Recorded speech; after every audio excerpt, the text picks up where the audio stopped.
Hey, this is Bert, and you read that right. I quit. Not making YouTube videos. I just quit a very particular portion of my Star Wars collecting. It's all because of these two figures. The newest vintage collection Princess Leia and the vintage collection 8D8. No Skill Customs.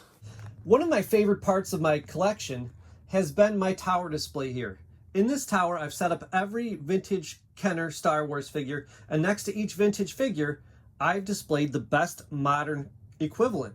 Most of these modern equivalents have been from the vintage collection, but some go as far back as the Power of the Force 2 days because they've never been done in the vintage collection.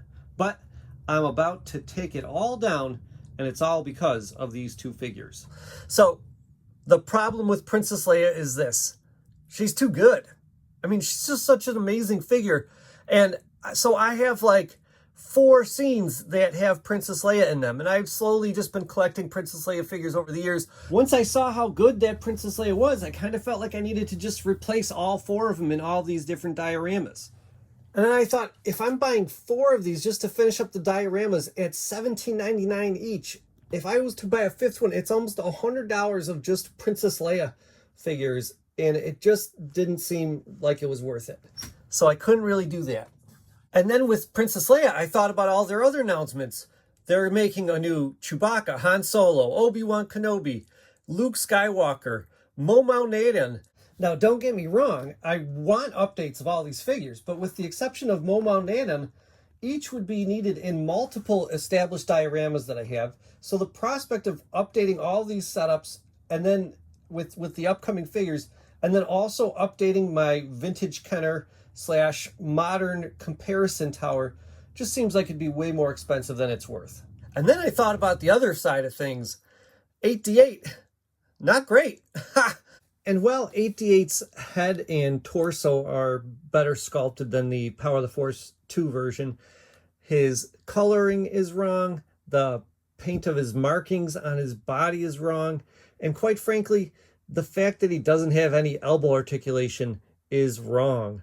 So is this really what I want to be, devoting space in my collection for? I mean, sure, I got to keep one to maybe modify and customize eventually down the line, but to leave an unaltered one there and when I know it's worth like $40 to other people, I'd rather just have the money. And so I realized that these two figures, when I thought about it a little harder, they weren't really the reasons that I stopped this collection. I think they were like the straws that broke the camel's back here, because this isn't even the first instance where I thought, you know what, maybe I shouldn't be putting money towards my comparison collection, this Kenner versus modern display that I've got going on here.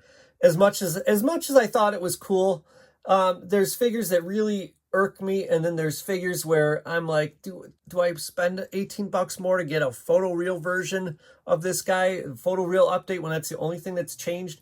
So, and then there's things like the Death Star droid, where they make this Death Star droid, and it's not really, I mean, the whole idea of this is that the modern version is supposed to be based on what the character looks like in the movie. And this is not what the Death Star droid looks like in the movie. And this is not even what the droid that the Death Star droid was based on.